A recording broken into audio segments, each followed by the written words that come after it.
அந்த கர்த்தரை எப்படி தேடணும்? முதல்ல என் தனி ஜெபம், దేవుని ఎలా మొదట వెతకాలంటే వ్యక్తిగత జీవితము, இரண்டாவது ஆராதனை, ஞாயிற்றுக்கிழமை ஆராதனைகள், రెండవది ఆదివారము దేవుని సన్నిధిలో ఆరాధన చేయడం, மூணாவது முதல் கனிகள், మూడవది ప్రథమ ఫలము. Praise the Lord. முதல் கனிகள் அப்படின்னு சொன்னா நீதிமொழிகள் 3:9 ప్రథమ ఫలము అనగా సామెతలు 3:9. அதாவது வேதம் சொல்கிறது honor the Lord with your first fruits. அதாவது உன் பொருளாலும் உன் எல்லா விளைவின் முதல் பலனாலும் கர்த்தரை கனப்படுத்துன்னு சொல்றார். నీ రాబడి అంతటిలో ప్రథమ ఫలమును నీ ఆస్తిలో భాగమును ఇచ్చి యెహోవాను கனப்படுத்துது.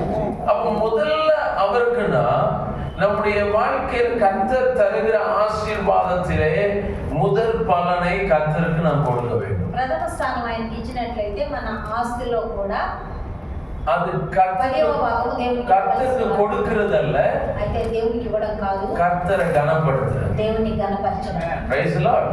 ஹalleluya. Praise the lord.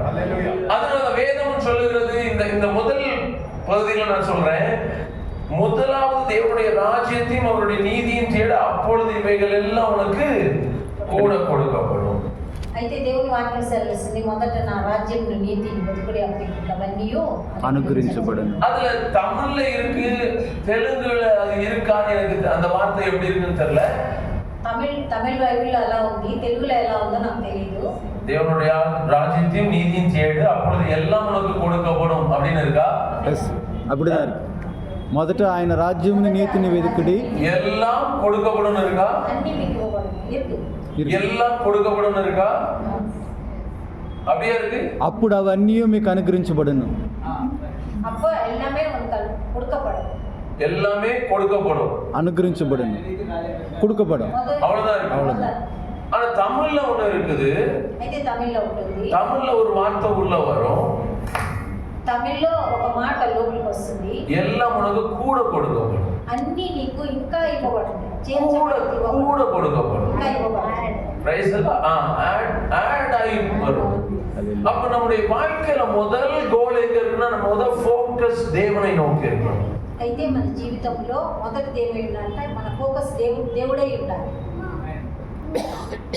நீங்க யார், நாம் யாருன்னு காமிக்கணும்னா, మనం ఎవరైనా చూపించుకోవాలంటే நம்ம வாழ்க்கையில మన జీవితంలో உங்க நாள்ல உங்களுக்கு ஆண்டவர் கொடுக்கிற ஒவ்வொரு நாள்லயும் మీకు దేవుడు ఇచ్చిన ఒక్కొక్క దినంలో முதல் 30 நிமிடம் நீங்க எதற்காய் வைக்கிறீங்களோ, మొదటి సమయం 30 నిమిషాలు మీరు దేనికైతే ఇస్తారో அதுதான் உங்களுடைய உண்மையான அட்ரஸ், உண்மையான முகவரி. అది మాత్రమే మీ యొక్క నిజమైన అడ్రస్ అవుతుంది.